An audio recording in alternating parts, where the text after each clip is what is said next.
ഞാൻ അഴിമതിക്കെതിരെയാണ് ഞാൻ പറഞ്ഞത്. ഞാൻ എത്ര ലളിതമായ വാക്കുകളിലൂടെയാണ് പറഞ്ഞത്. അഴിമതിയുടെ നിഴലിലാണ് ഈ സർക്കാർ എന്നാണ് ഞാൻ ആക്ഷേപിച്ചത്. പക്ഷേ AK ആന്റണി എന്താ പറഞ്ഞത്? കേരളം മുഴുവൻ അഴിമതിയാണെന്നാണ് അദ്ദേഹം പറഞ്ഞത്. ഞാൻ പറഞ്ഞതിനേക്കാൾ വിശാലമായ മാനത്തോടു കൂടിയാണ് അദ്ദേഹം പറഞ്ഞത്. ഞങ്ങൾ വളരെ അഭിമാനത്തോടു കൂടിയാണ് വിഴിഞ്ഞം പദ്ധതിയെ നോക്കിക്കാണുന്നത്.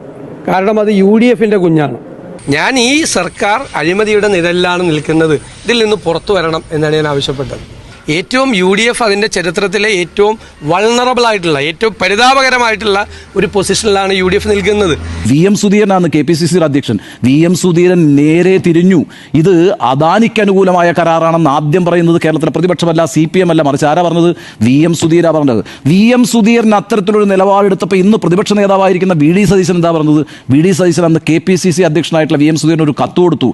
രാഷ്ട്രീയകാര്യ സമിതിയുടെ യോഗം വിളിച്ചു ചേർക്കണം, എന്നിട്ട് ഇക്കാര്യം വിശദീകരിക്കണം, എങ്ങനെയാണ് ഈ കരാർ അദാനിക്ക് അനുകൂലമായിരിക്കുന്നത് എന്നുള്ളത്. ഞാൻ എത്ര ലളിതമായ വാക്കുകളിലൂടെയാണ് പറഞ്ഞത്.